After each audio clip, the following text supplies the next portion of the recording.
ఏదైనా సరే కరుణాకర్ రెడ్డి గారు ఆధారాలతో మాట్లాడండి. మేమన్నీ ఆధారాలతో మాట్లాడుతున్నాం.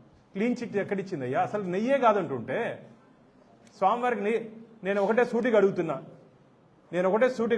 కరుణాకర్ రెడ్డి గారిని, ఆ చిన్న దొంగతనం అని చెప్పినటువంటి మహామేధావి మాజీ ముఖ్యమంత్రి గారు ఉన్నారు కదా, చిన్న దొంగతనం అని చెప్పి పరకమైన దొంగతనాన్ని చెప్పినటువంటి జగన్మోహన్ రెడ్డి గారిని, కరుణాకర్ రెడ్డి గారిని ఒకటే అడుగుతున్నా, మీకు ఈ 219 పేజీల రిపోర్ట్లో అది గీ అని చెప్పి ఎక్కడన్నా చెప్పారా? ఒక్క సెంటెన్స్ చూపించండి నాకు, ఒక్క సెంటెన్స్ గీ అని చెప్పి ఎక్కడైనా చెప్పారా? అది గీయే కాదు, పూర్తిగా కెమికల్ అని చెప్పి భక్తులు బాధపడుతుంటే మీరు భక్తుల దృష్టిని మార్చడానికి దాంట్లో ఆ కొవ్వు పదార్థం లేదు, ఆ జంతు సంబంధించిన అవశేషాలు లేవు, దానికి సంబంధించి కొవ్వు ఆయిల్స్ లేవని చెప్తున్నారే. అది నీట్గా దాంట్లో ఇంకా పూర్తి స్థాయి రిపోర్ట్ ఒకటి రావాలి.